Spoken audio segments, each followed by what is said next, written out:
tam sviečka. Proste je tam tmavá a zrazu sviečka. Ja tam ešte niečo dám. Dáme tam toto, clarisa.sk. Tak.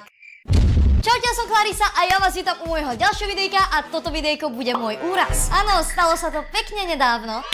Si viac pria. Dobre, takže aby sme konečne začali už toto videjko, tak vám chcem ešte povedať, že mám nový merch! Na clarisa.sk pribudlo veľmi veľa nových produktov, ako je napríklad náhrdelník, čiapka, mikina, tričko. Takže pokiaľ zháňate darček na Vianoce, no tak choďte na clarisa.sk. Proste keď budete písať dopis Ježiškovi, no tak tam napíšte clarisa.sk. A teraz je tam dokonca Black Friday, takže sú tam veľmi zaujímavé zľavy. Idem vám povedať tento príbeh a zmení vám to život. Nerobím si prdel. A nezabudnite hodiť odber, je to jedno kliknutie. Dobre, takže už žiadne keci, idem rozprávať. Paradoxne bol piatok 17.11. Bol večer, bol veľmi kľudný, krásny večer a ja som sa kľudne rozhodla zahrať Fortnite.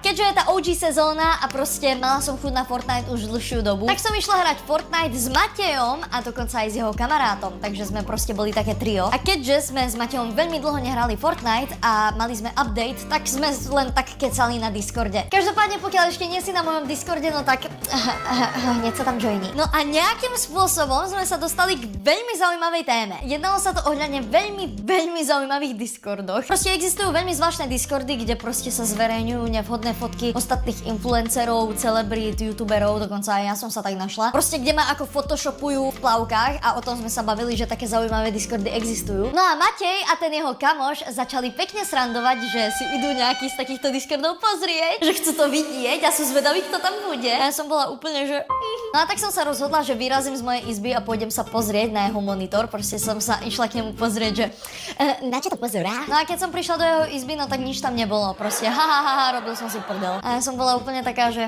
tak dobre, tak idem hrať Fortnite. To bude mať väčší zmysel. Ja sa bojím, že ten mikrofón mi nezaznamenáva hlas, fakt. No a tak som prišla do svojej izby späť a potom zase začali srandovať. A ja viem, že je to totálna blbosť, že na základe tejto ako fakt srajdy vznikla táto celá situácia a tento môj úraz. Je to story time a ja vám hovorím veci na pravú mieru. No a keďže Matej povedal, že sa ide zase pozrieť na nejaké takéto Discordy, tak ja ako jeho milovaná žienka som išla vyraziť do jeho izby. Ale tak trošku som neustriehla moju rýchlosť chôdze a tak trošku som nezvládla sa trafiť nohou tam, kde by som mala. Neviem, ako to vysvetliť.